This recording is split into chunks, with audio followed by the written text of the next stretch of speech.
Hello friends, जय श्री कृष्ण। मारा kitchen में तमारू स्वागत है। आज आपणे बनावीशुं चोखाना लोटना पापड़नी रेसिपी। तो हवे होळी गई छे एटले बधी वस्तुने आखा वर्ष माटे स्टोर करवानी सीजन आवी गई छे। तो आखा वर्ष माटे स्टोर करी शकाय तेवा અને બિલકુલ તેલ વગરના પાપડ બનાવીશું અને આ પાપડને તમે શેકીને કે તળીને ગમે તે રીતે ખાઈ શકો છો, પણ પાપડને પરફેક્ટ બનાવવા માટે ખીચી બનાવવાની જ ખૂબી હોય છે। તો ચલો બિલકુલ પાપડ ફાટે નહીં તેવી ખીચી બનાવવાનું સ્ટાર્ટ કરીએ। રેસીપી સ્ટાર્ટ કર્યા પહેલા જો તમને મારી રેસીપી ગમતી હોય ને હજુ સુધી ચેનલને સબસ્ક્રાઇબ ન કરી હોય તો પ્લીઝ સબસ્ક્રાઇબ કરજો અને બાજુમાં આપેલ બેલ આઇકન પ્રેસ કરજો એટલે નવી નવી રેસીપીના નોટિફિકેશન મળતા રહે।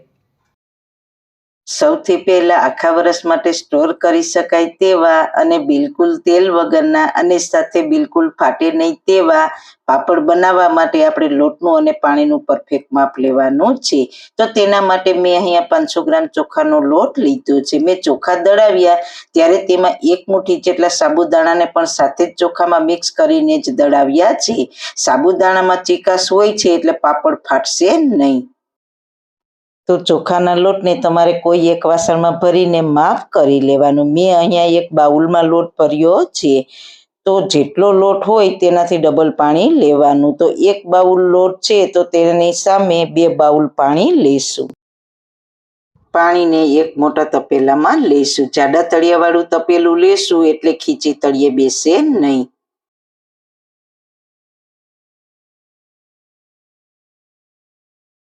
પાણીને આપણે ઢાંકીને હાઈ ફ્લેમ ઉપર ઉકળવા દઈશું। આપણે 2 બાઉલ પાણી ગરમ મૂક્યા છે તેમાંથી અડધું બાઉલ પાણી બળી જાય ત્યાં સુધી તેને પકાવીશું, એટલે કે 1.5 બાઉલ પાણી રહેશે, અડધું બાઉલ પાણી બળી જશે। હાઈ ફ્લેમ ઉપર પાણી સરસ ઉકળી ગયું છે તો તેમાં હવે આપણે અડધી ચમચી જીરું નાખીશું,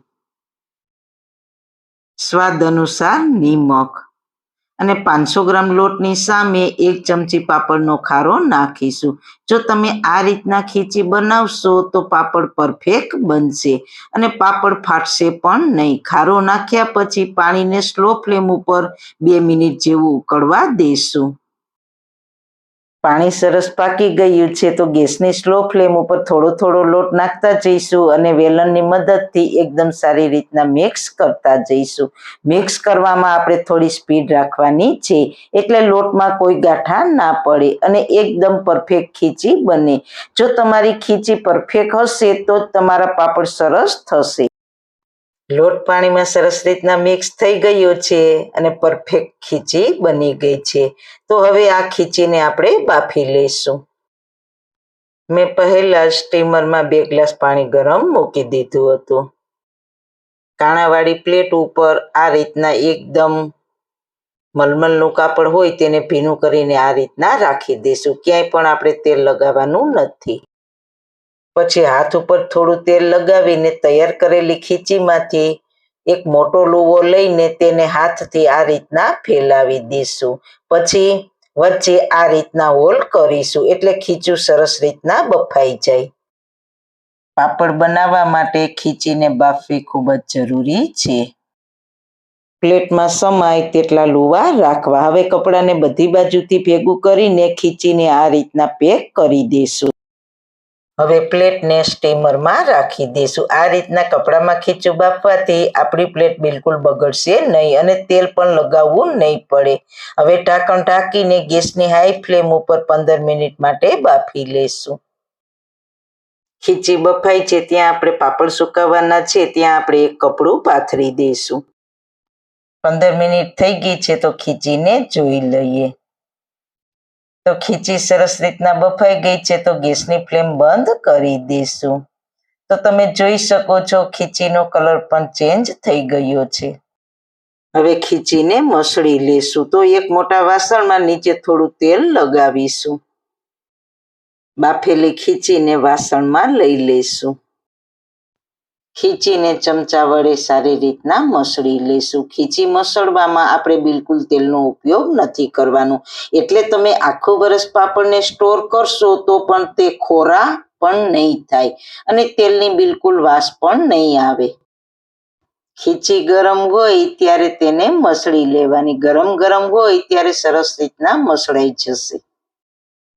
ખીચી સરસ રીતના મસળાઈ ગઈ છે તો તપેલીમાં સેજ તેલ લગાવીને તેમાં ગરમ ગરમ ખીચું રાખી દઈશું. પછી તેમાં આ રીતના કોટનનું કપડું રાખી દઈશું અને ઢાંકણ ઢાંકી દઈશું. ખીચી ગરમ હશે તો પાપડ ફટાફટ બનશે. હવે આપણે ગરમ ગરમ ખીચીમાંથી 6-7 લુવા બનાવી લઈશું. તો હું આ રીતના લુવા બનાવતી જઈશ અને પાપડ પણ બનાવતી જઈશ. હવે આપણે ખીચીને ઢાંકી દઈશું એટલે ખીચી ઠંડી ના થાય. હવે પાપડ બનાવવા માટે મેં આ રીતના પાપડ દબાવવાની પાટલી તૈયાર કરી છે. આ પાટલીમાં એકદમ સરળતાથી પાપડ બનાવી શકાય છે. તો આ રીતના 2 પ્લાસ્ટિક લેવાના. પાપડ દબાવવાનું સ્ટાર્ટ કરીએ ત્યારે એક જ વખત પ્લાસ્ટિકની બંને બાજુ સેજ તેલ લગાવી દેવાનું. એક જ વખત લગાવવાનું. પછી ક્યારેય નહીં લગાવો તો પણ તમારી ખીચી જો આ રીતના પરફેક્ટ થઈ હશે તો ખીચી બિલકુલ પ્લાસ્ટિકને ચોટશે નહીં. તો પહેલા એક પ્લાસ્ટિક રાખીશું. તેના પર લોવો રાખીને પછી તેના ઉપર પ્લાસ્ટિક રાખીને પ્રેસ કરીશું. એટલે એક જ વખતમાં પાપડ તૈયાર થઈ જશે. તો આ રીતના બીજા પાપડ પણ બનાવીશું.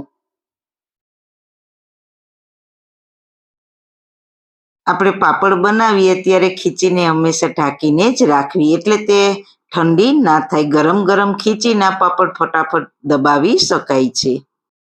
આ રીતના આપણે ફટાફટ બધા પાપડ દબાવી લઈશું. 6-7 પાપડ દબાવાઈ જાય એટલે બધાને આપણે હારે સૂકવી દઈશું.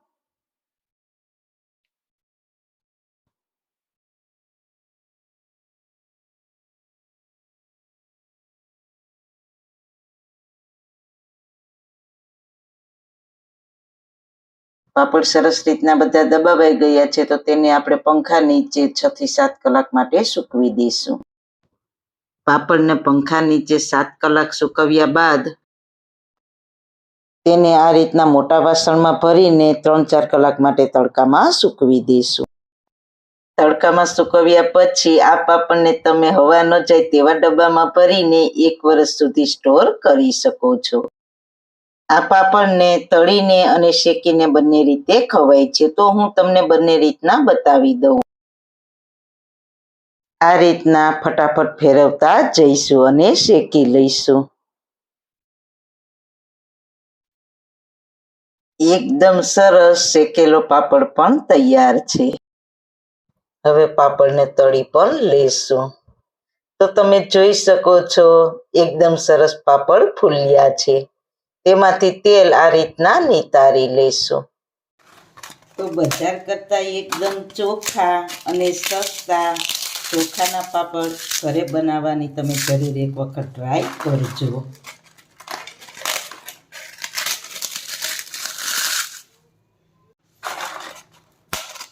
તો તેને બાકી એકદમ બનાવવા પાપડ સહેલા. તો સારું ખાઓ, ખુશ રહો. આવી સરસ રેસીપી જોવા માટે તમારો ખૂબ ખૂબ આભાર.